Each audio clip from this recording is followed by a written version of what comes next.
अस्सलाम वालेकुम, good morning. कैसे हैं आप? खैरियत से हैं? सुबह जब सैरी में उठा था तो बारिश थी, लेकिन अभी तो बिल्कुल धूप निकली हुई है। और हम लोग जा रहे हैं घर का ग्रोसरी का कुछ सामान लेने के लिए। और मौसम काफ़ी गर्म हो गया है। अचानक बारिश होती है, अचानक धूप निकल आती है।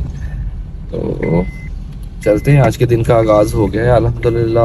और देखते हैं आज क्या करना है। आज मैं ऑफिस नहीं गया, छुट्टी की है। और कभी हफ्ते में एक आधा तो फुटा होना चाहिए। फुटा कहते हैं बेसिकली कि आपका प्लान हो कि आपने जाना है ऑफिस, लेकिन आप ऑफिस ना जा रहे हो। मुझे याद है कि हम ऑफिस लाइफ में सॉरी कॉलेज लाइफ में हम फुटा लगाया करते थे। हम घर से हॉस्टल से जाते थे कॉलेज, लेकिन कॉलेज भी एंटर नहीं होते थे, बाहर घूमते रहते थे। तो अभी यहाँ ऑफिस में भी फुटा लग रहा है। खैर, आज इंशाल्लाह जो भी एक्टिविटीज़ होंगी आप लोगों के साथ शेयर करता हूँ। आज मानो भी मेरे साथ आई है, तो हम लोग कुछ ईजियाँ लेने के लिए आए हैं बाहर। तो चलते हैं और घूमते हैं। मानो बाय बाय कर दो, बाय बाय कर दो कैमरा में देख के बेटा। नो, मानो अभी अभी उठी है, असल में तो उसकी थोड़ा अभी तक मूड ऑफ है।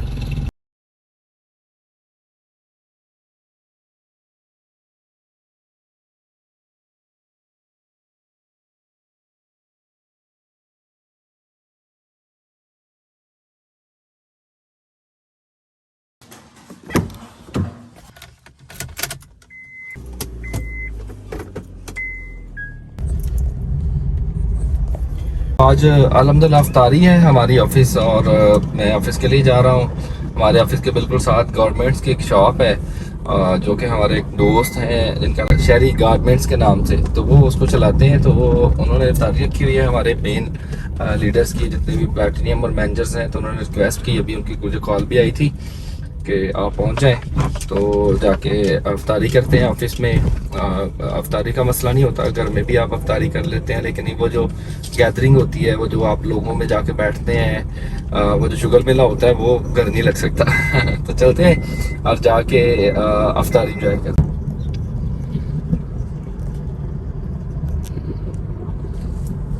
तो सबके सामने आ जाए मैं कहता यार बड़ी आसानी है खाना सबके सामने आ जाए। सबके सामने आ जाए फिर। माशाल्लाह माशाल्लाह। आदत तो पीछे छुप के बैठा है यार, कहाँ गया यार, क्यों परेशान कर रहा है? है जी नहीं। अस्सलाम वालेकुम।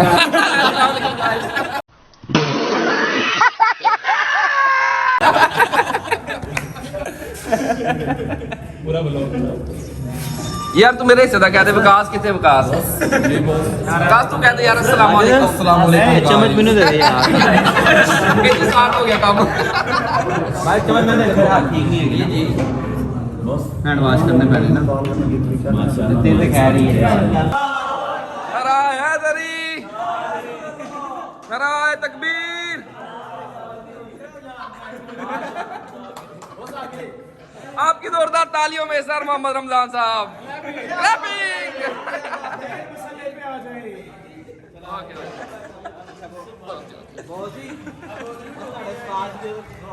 जी रमजान साहब भी आ गए हैं। कैसा बोसी बोसी हेलो गाइस कर दियो जरा, इतने शर्म आंडी वहां बोलती है।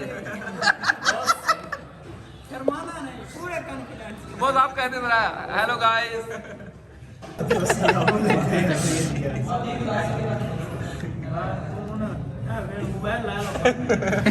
मोबाइल खोलो, ये खोलो। रमजान साहब दुआ करते हैं भाई। दुआ कराने का तरीका अच्छा ਅਸੀਂ ਕਰਨੀ ਹੈ ਜੀ ਅਫਤਾਰੀ ਤੇ ਨਾਲ ਪਿੱਛੇ 뮤직 ਲਾਣਾ ਪੈਣਾ ਜੀ, ਬੋਲਣ ਤੇ ਕੋਈ ਡਿਆ ਨਹੀਂ।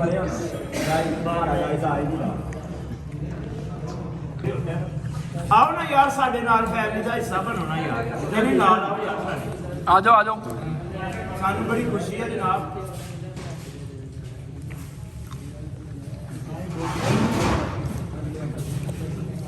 हाँ जी सर, की कह रहे हो?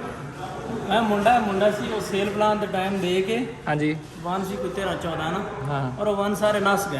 अच्छा। ਅੱਜ ਮੈਨੂੰ ਆ ਕੇ ਕਹਿ ਰਿਹਾ ਸਰ ਜੀ ਸੇਲ ਪਲਾਨ ਦੇ ਟਾਈਮ ਦਾ ਮੈਨੂੰ ਤਰੀਕਾ ਤੇ ਦੱਸੋ ਜੀ।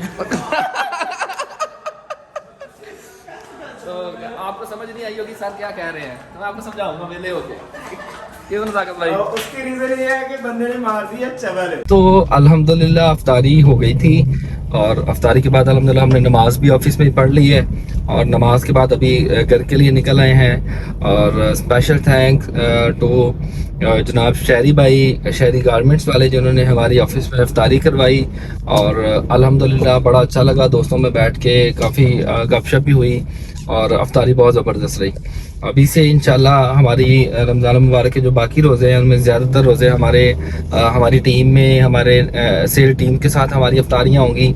हॉस्टल्स पे लोग मैनेज करेंगे, उसमें एज अ गेस्ट हम लोग जाते होते हैं हर साल, उसमें अपनी टीम की मीटिंग्स भी करते हैं और साथ में अफ्तारियाँ भी होती हैं। तो कल से उसका सिलसिला हमारा स्टार्ट है। कल से हम प्रॉपर जो है डेली बेस पे अफ्तारियाँ हमारी घर नहीं होंगी बल्कि बाहर ही होंगी और मुख्तलिफ हॉस्टल्स पे वो मैनेज की जाएंगी। बैठे हुए थे ऑफिस में अफ्तारी से पहले हमारे एक बड़े प्यारे दोस्त जिनका नाम साद जट है और वो बैठे हुए थे, तो उनके साथ बहस होना शुरू हो गई एक बात पे और मैं आपकी भी राय लेना चाहता हूँ इसमें। अपने इल्म के मुताबिक आप मुझे बताइएगा। साद भाई के साथ जो मेरी बहस हुई वो इस बात पे हुई, चूँकि मैं फ़िरक़ाए अहले सुन्नत वल जमात से हूँ और जो साद भाई हैं वो फ़िरक़ाए अहले हदीस वल जमात से हैं। तो आले हदीस जो हमारे मुसलमान आले हदीस हैं वो नमाज के दौरान या रफ़ा यदैन करते हैं। आले हदीस जो हमारे भाई हैं वो नमाज के दौरान रफ़ा यदैन करते हैं, लेकिन आले सुन्नत वल जमात के लोग ये नहीं करते। तो इस बात पे हमारी आपस में बहस हो गई और वो कहने लगे उनका ये मौक़िफ़ था आले हदीस हैं वो रफ़ा यदैन करते हैं और आले सुन्नत रफ़ा यदैन नहीं करते। तो जो रफ़ा यदैन नहीं करते उनकी नमाज नहीं होती। उनका जो मौक़िफ़ था बेसिकली वो ये मौक़िफ़ था कि नबी पाक सल्लल्लाहु अलैहि वसल्लम ने अपनी ज़िंदगी के 63 सालों में जितनी भी नमाज़ें पढ़ी वो बेशक सुन्नत वाली नमाज़ें हों, नवाफिल वाली नमाज़ें हों, बेशक वो फ़र्ज़ नमाज़ें हों, उन तमाम नमाज़ों में नबी पाक सल्लल्लाहु अलैहि वसल्लम ने रफ़ा यदैन किया है। कोई एक भी नमाज ऐसी नहीं है जिसमें उन्होंने रफ़ा यदैन नहीं किया। चूँकि उन्होंने किया तो हमें भी करना चाहिए, सहाबा को भी करना चाहिए था। तो मेरा जो मौक़िफ़ था वो ये था कि रफ़ा यदैन करना लाज़िम नहीं है। अगर आप कर लें तो ठीक है, अगर आप ना भी करें तो आपकी नमाज हो जाती है। तो उनका जो मौक़िफ़ था ये था कि जब नबी पाक सल्लल्लाहु अलैहि वसल्लम ने नहीं किया, अपनी सारी ज़िंदगी में नहीं किया, तो चूँकि इल्म जो था, जो दीन का इल्म है वो हमने अपने नबी से सीखा, उसका सिलसिला हुआ वही से स्टार्ट हुआ। नबी पाक सल्लल्लाहु अलैहि वसल्लम पे वही नाज़िल होती थी और मुख्तलिफ आयात उन पे नाज़िल हुई और तमाम जो आयात थी उनको एक शक्ल में, एक किताब की शक्ल में दे दिया गया जिसको हम कुरान मजीद कहते हैं। कुरान के और नबी पाक सल्लल्लाहु अलैहि वसल्लम के मुताबिक, बिकॉज कुरान में भी रफ़ा यदैन का जिक्र है और उनके मुताबिक, मुझे तो नहीं खैर इसका इल्म नहीं था, उनके मुताबिक कि कुरान पाक में भी रफ़ा यदैन का हुक्म है। नबी पाक सल्लल्लाहु अलैहि वसल्लम ने भी अपनी सारी ज़िंदगी 63 साल ज़िंदगी, नबी पाक सल्लल्लाहु अलैहि वसल्लम ने 63 साल ज़िंदगी के अंदर रफ़ा यदैन किया है, तो हमें भी करना चाहिए। इसके बगैर नमाज नहीं। उसकी रीज़न ये है कि अगर आप नबी को फॉलो नहीं कर रहे और नबी की एक्टिविटीज़ को आप डुप्लीकेट नहीं कर रहे, अगर नबी पाक सल्लल्लाहु अलैहि वसल्लम की बातों पे आप अमल नहीं कर रहे क्योंकि उन्होंने किया तो हमें भी करना चाहिए था, तो इसका मतलब है कि आपकी नमाज नहीं है। ये उनका मौक़िफ़ था। और जो बहस हुई वो ये हुई, इस बात पे हुई है, उन्होंने कहा जी मैं 1 लाख रुपए आपको दूंगा। और दूसरी जो बड़ा मसला था, पैसों का भी बड़ा मसला, दूसरी जो बात हुई, शर्त ये लगी रफ़ा यदैन, उन्होंने कहा रफ़ा यदैन करना चाहिए। मैंने कहा जी चूँकि आले सुन्नत वल जमात से मेरा तल्लक है और बचपन से ही हम लोग, मेरी 28 साल ज़िंदगी में मैंने किसी भी आले सुन्नत वल जमात के किसी भी फ़र्द को रफ़ा यदैन करते हुए नहीं देखा। हमारे घर में भी किसी ने इसके हवाले से हमें तबलीग नहीं की, हमें नॉलेज नहीं दिया, हमें समझाया नहीं है, इल्म नहीं दिया। तो चूँकि हमारे घर वाले, हमारे बड़े बुजुर्ग कोई भी नहीं करता तो हम भी नहीं करते, चूँकि उन्होंने हमें इस चीज़ का दर्स नहीं दिया, तबलीग नहीं हमें की। और चूंकि नहीं किया तो इसका मतलब है कि नहीं होता होगा। जाहिर है जितने भी उलमा हैं, जितने भी बुजुर्गाने हमारे आले सुन्नत के बुजुर्ग हैं, इल्म वाले आलम हैं, अगर वो नहीं करते तो कोई ना कोई लॉजिकली बात तो होगी। तो मैंने उसको ये कह दिया रफ़ा यदैन ना भी करें तो नमाज हो जाती है। उन्होंने कहा चले ऐसे करते हैं, इसी बात पे आ जाते हैं कि शर्त हमारी आपस में एक लग गई कि रफ़ा यदैन आपने साबित करना है कि नबी पाक सल्लल्लाहु अलैहि वसल्लम ने अपनी 63 साल ज़िंदगी में अगर एक मरतबा भी रफ़ा यदैन नहीं किया तो आप हदीस की किसी भी किताब से जो ज़ईफ़ ना हो, जो हदीस ज़ईफ़ ना हो और तमाम लोग उस पर एग्री करते हो, तमाम लोग उस पर राजी हों, वो कोई एक हदीस भी आप साबित कर दें कि रफ़ा यदैन के बगैर नबी पाक सल्लल्लाहु अलैहि वसल्लम ने कोई एक नमाज भी पढ़ी है तो मैं रफ़ा यदैन करना छोड़ दूंगा। और अगर नबी पाक सल्लल्लाहु अलैहि वसल्लम ने 63 साल जिंदगी में हर नमाज रफ़ा यदैन के साथ पढ़ी है तो उसके लिए फिर मुझे ये जुर्माना होगा कि मैंने रफ़ा यदैन करना शुरू कर देना है। मैंने एक्सेप्ट कर लिया, मैंने कहा कि जी अगर तो नबी पाक सल्लल्लाहु अलैहि वसल्लम ने अपनी सारी जिंदगी में रफ़ा यदैन किया है और हम नहीं कर रहे तो ये हमारी गलती है, हमारी मिस्टेक है, हमें करनी चाहिए, हमें रफ़ा यदैन करना चाहिए। और अगर मैंने साबित कर दिया किसी भी अपनी हदीसों की किताब में कि रफ़ा यदैन करने के बगैर भी आपकी नमाज हो जाती है, नबी पाक सल्लल्लाहु अलैहि वसल्लम ने अपनी जिंदगी में रफ़ा यदैन कई नमाजों में किया, कईयों में नहीं किया, तो दैन साद भाई रफ़ा यदैन छोड़ देंगे। इस बात पे हमारी आपस में शर्त लगी।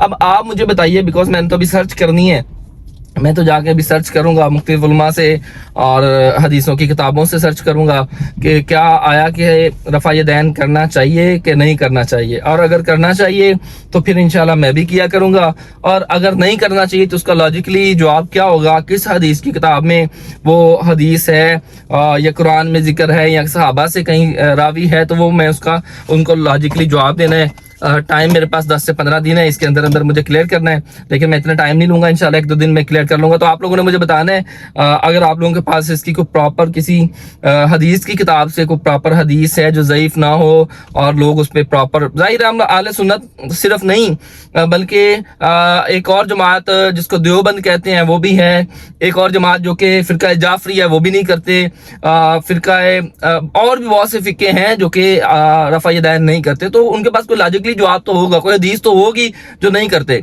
और अगर नबी पाक सल्लल्लाहु अलैहि वसल्लम 63 साल जिंदगी में ये करते रहे हैं तो यकीनन हमें भी करनी चाहिए, इसमें कोई दिक्कत नहीं है, कोई परेशानी, हमें बल्कि अमल करना चाहिए, ये उनकी सुन्नत है, हमें उसकी सुन्नत पे अमल करना चाहिए। हम सुन्नी है इस वजह से अगर हम उनकी इस बात पे अमल करेंगे तो भाई सुन्नी होने का मकसद तो ये है कि नबी पाक सल्लल्लाहु अलैहि वसल्लम की तमाम सुन्नतों पे अमल करते हो, तमाम हदीसों पे अमल करते हैं, कुरान की तमाम तालीमात पे अमल करते हैं, नबी पाक सल्लल्लाहु अलैहि वसल्लम की तमाम बातों पे अमल करते हो तो फिर ही सुन्नी है ना। अगर हम अमल ही नहीं करते हम सुन्नी कैसे हैं? तो उस पर हमने सर्च करनी है। आई होप सो कि आप मेरी मदद करेंगे इसके अंदर इंशाल्लाह, और मैं भी इंशाल्लाह कोशिश करूंगा। और आज का व्लॉग करते हैं यहाँ पे खत्म। आई होप सो कि मेरा ये व्लॉग आपको पसंद आया होगा। अगर अच्छा लगे तो आप मुझे कमेंट कीजिएगा और मेरे इस व्लॉग को लाइक कीजिएगा, शेयर कीजिएगा, और मिलते हैं कल। Wish you best of luck. Pakistan जिंदाबाद।